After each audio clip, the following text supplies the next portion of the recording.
Hello, അപ്പോൾ ഇന്നൊരു മീൻ കറി വെച്ചാലോ? ഇത് എൻ്റെ സ്റ്റൈലൊരു മീൻ കറി കേട്ടോ. ഞാൻ ഉണ്ടാക്കുന്ന രീതി ഇങ്ങനെയാണ്. അപ്പോൾ ആദ്യം മീനൊക്കെ കഴുകി വൃത്തിയാക്കി അയിലയുടെ കറി വെക്കണേ.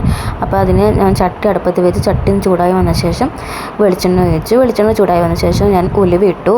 ഉലുവ ഒന്ന് പൊട്ടി കഴിഞ്ഞിട്ട് ഞാൻ ഇഞ്ചി, വെളുത്തുള്ളി, ചുവന്നുള്ളിയൊക്കെ ഇട്ട് നന്നായിട്ട് ഇളക്കി കൂടെ കറിവേപ്പില ഇട്ടു. പിന്നെ മസാലപ്പൊടികളായ അതൊന്ന് മൂത്ത് വന്ന ശേഷം മസാലപ്പൊടികളായ മുളക് പൊടി, കാശ്മീരി ചില്ലി, മഞ്ഞൾപ്പൊടി, കുറച്ച് മല്ലിപ്പൊടി, മുളക് പൊടി ഒക്കെ എൻ്റെ എരിവിൻ്റെ ആവശ്യത്തിനാണ് ഞാൻ ഇട്ടത്.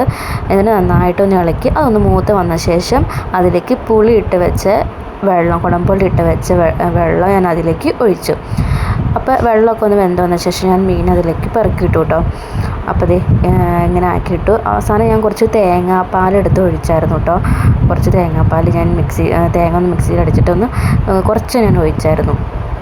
ആവശ്യത്തിന് ഉപ്പും കാര്യങ്ങളൊക്കെ ഇട്ടു. അപ്പം നമ്മുടെ മീൻ കറിയൊക്കെ ഏകദേശം സെറ്റായി. നല്ല അടിപൊളി മീൻ കറി ആയിട്ട് നമുക്കായി വന്ന്